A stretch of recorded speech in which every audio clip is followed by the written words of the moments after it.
Hi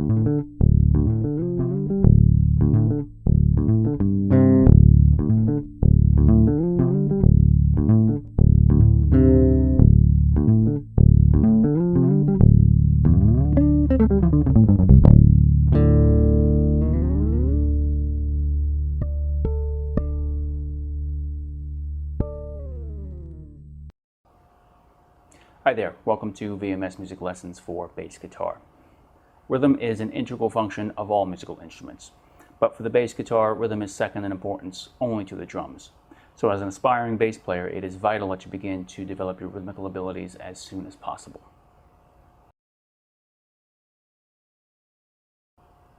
Beat and rhythm are two words that are often used synonymously, and though they're closely related, they do mean different things. So before we can move forward, you have to understand that difference.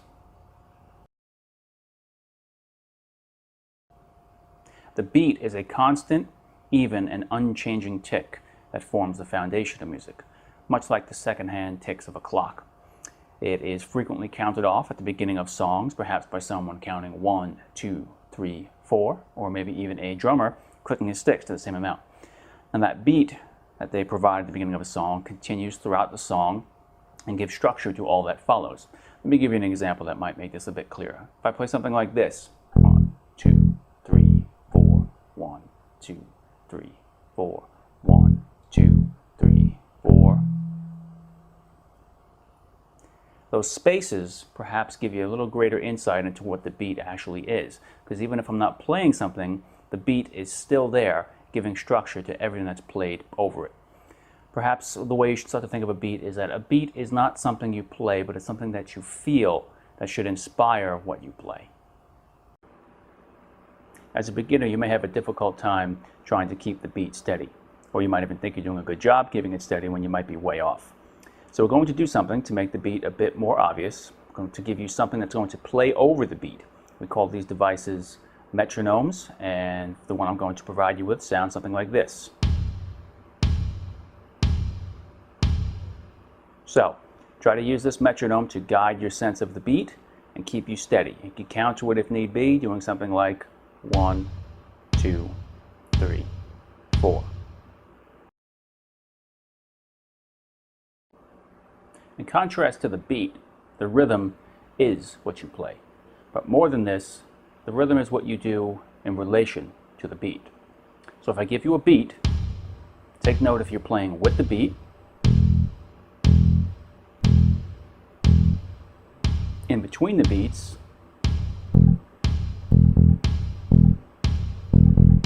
or a little of both.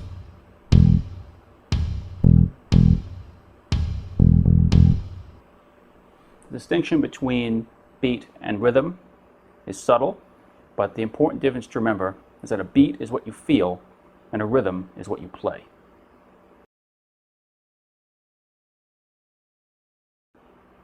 To communicate a rhythm to you, I'm going to tell you which beats I want you to play on. So for example, if I were to play something like this,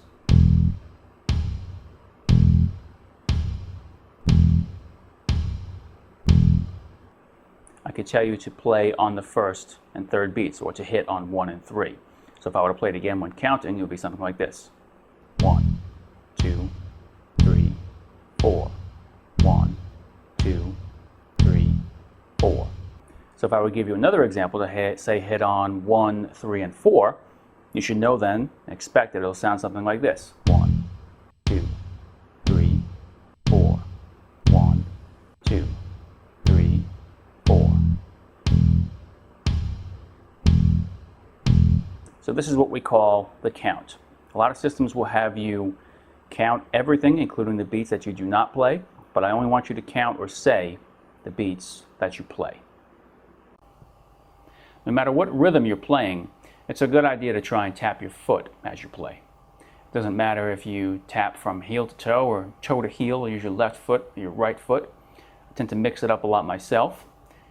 Or alternatively, or even in addition, you can use your body, so anywhere from a gentle swaying up to a full-blown dance, even though I don't recommend doing that during practicing. The point is that you use your body to help feel the beat. Anything but your hands, of course. And by using your foot, you're just going to make sure that you can keep track of the beat while you're playing. So remember, tap your foot as we move forward. Okay, let's try some examples. For the following example, we're going to be hitting your open E string on the first and the fourth beats. I will give you a 4 count, which is the musician's equivalent of a ready, set, go. This way you know when to come in. So here we go. 1, 2, 3, 4. 1, 2, 3, 4.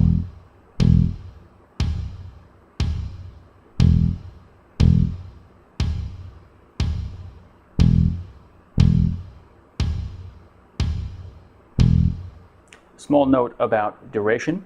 I am stopping the notes from ringing while the second and third beats are going. If you happen to let the notes ring across those beats, that's not a big deal. I don't really care right now if the notes are ringing or if you're stopping them. So if you want to try something like this.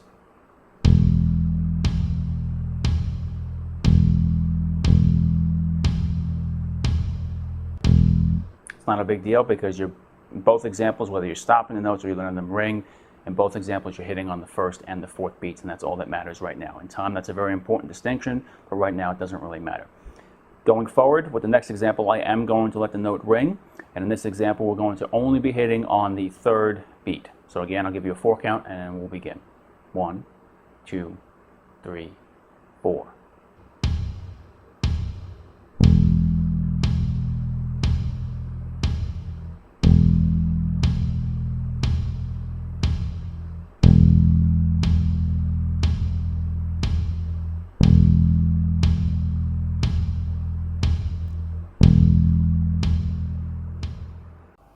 The rhythms are all pretty simple right now, and there's not a lot of variation that we can do until we get into some other things.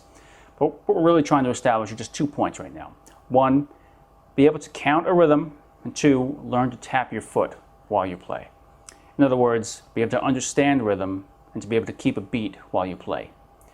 These are the skills that are not just going to help you throughout the upcoming lessons, but across your entire musical life as well. So learn these skills early and learn them well.